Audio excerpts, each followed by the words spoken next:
Pascal Nico.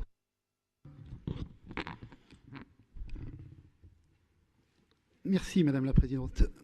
Monsieur le Président de la Commission, mes chers collègues, ce rapport relatif à la transition écologique est un texte important puisque votre majorité a placé l'écologie et la lutte contre les dérèglements climatiques en combat prioritaire de son action à la tête de la région, priorité que vous avez rappelée à nouveau ce matin dans votre intervention introductive à nos travaux d'aujourd'hui.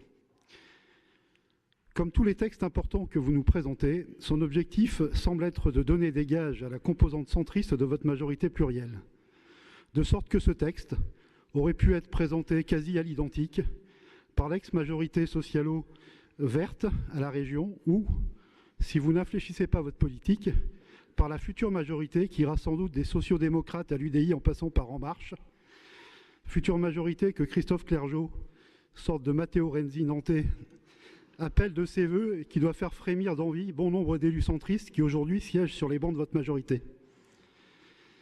Cette remarque est totalement fondée puisque vous avez vous-même indiqué ce matin que vous faisiez ce qui a fait rêver et continue de faire rêver les socialistes et les écologistes.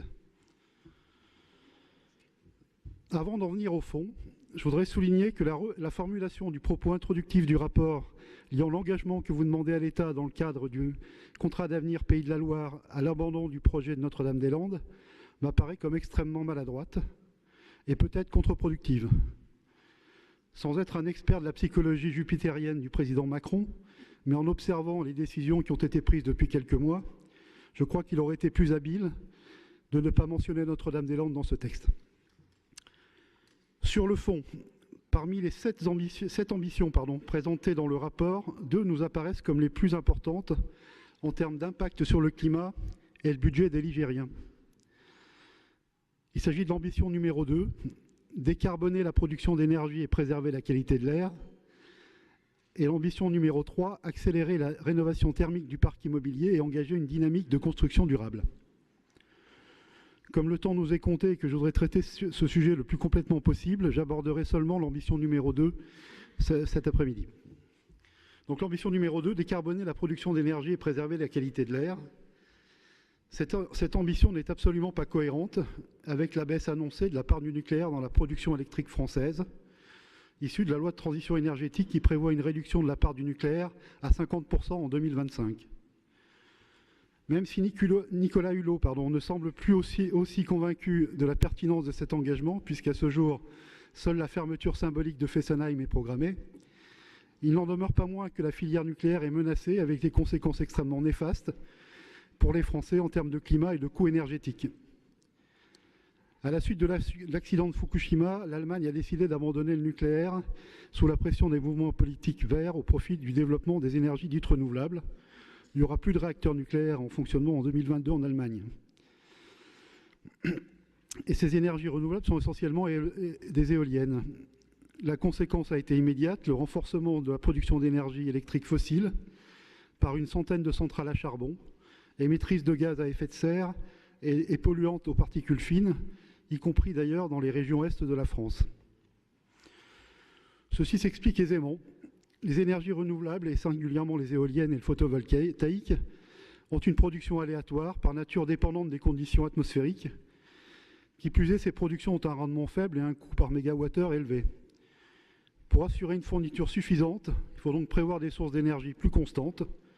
À défaut de nucléaire suffisant pour absorber la pointe de demande électrique, ce sont donc les centrales à charbon ou à biomasse, ou un mixte des deux, qui sont mises à contribution, c'est-à-dire des productions carbonées et polluantes. Le nucléaire et l'hydroélectrique sont les seules sources d'énergie décarbonées et suffisantes pour satisfaire la demande sans risquer le blackout en période de pointe de demande. L'hydroélectrique a beaucoup de vertus, c'est une source d'énergie renouvelable qui n'épuise pas les ressources, elle fournit une quantité suffisante tout au long de l'année grâce aux barrages et son coût de production est faible. Le parc d'usines hydroélectriques est déjà très important en France, profitant de notre géographie montagneuse, mais il semble illusoire de vouloir augmenter le nombre de barrages, et là ce n'est donc plus une voie de développement. Dans un contexte de baisse de la part du nucléaire au profit des énergies dites renouvelables, vouloir décarboner la production d'énergie est donc une ambition intenable et mensongère.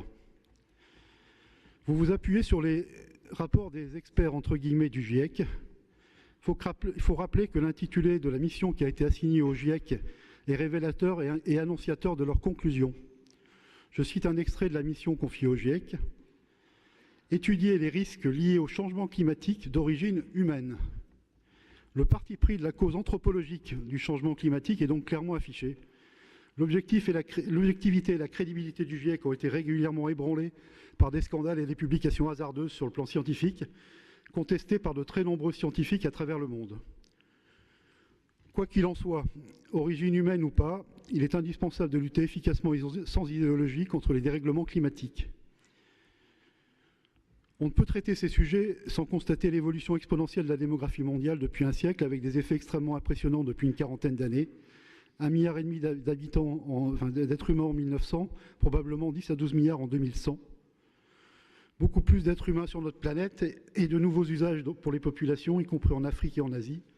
Populations qui veulent elles aussi devenir consommatrices de biens d'équipement, se déplacer, bref, prendre leur part des bienfaits visibles de la mondialisation. Il me semble donc parfaitement illusoire de penser que la demande mondiale d'énergie va diminuer dans les années à venir. Elle va continuer à s'accroître et probablement accélérer sa croissance. Si l'on compare les coûts de production et de distribution d'énergie électrique et leur impact carbone, il est incontestable que l'énergie nucléaire est de loin la plus satisfaisante.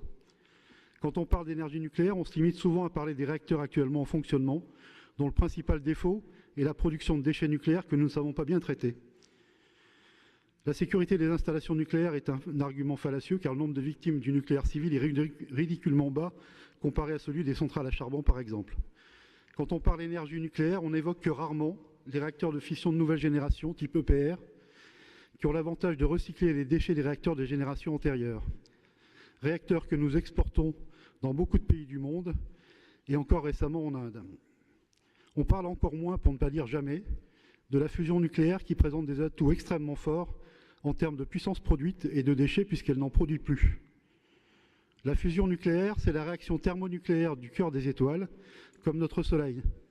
Sans entrer dans des détails scientifiques, elle transforme l'hydrogène en hélium sans produire de déchets, offre des rendements très élevés, 4 fois supérieurs à ceux des réacteurs de fission.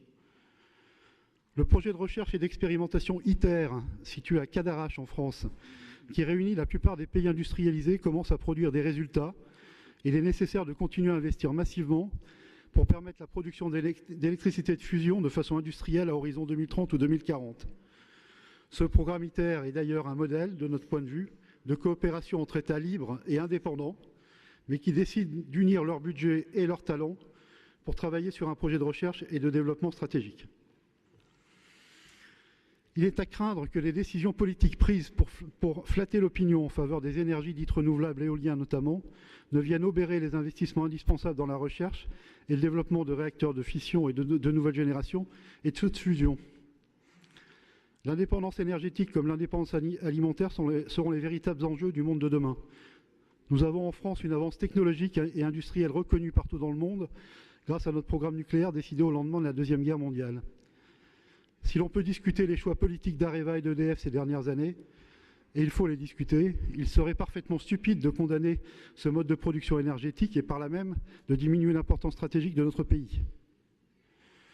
Pour revenir au rapport sur la transition écologique à l'échelle de la région, décarboner la production d'énergie, c'est essentiellement développer la production d'énergie éolienne terrestre et maritime.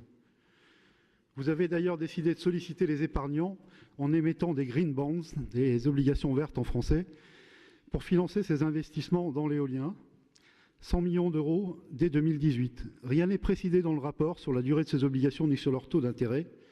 Rien non plus sur la répartition du produit de ces obligations entre la production d'ENR, l'amélioration de l'efficacité énergétique et des bâtiments et la mobilité dite durable. Pouvez-vous nous fournir les réponses à ces questions essentielles pour connaître quel budget vous comptez flécher vers la production d'ENR ? Rappelons qu'une obligation est un emprunt que les contribuables nigériens devront rembourser avec intérêt, supérieur aux intérêts des emprunts bancaires en général, pour financer des équipements dont je voudrais évoquer les méfaits.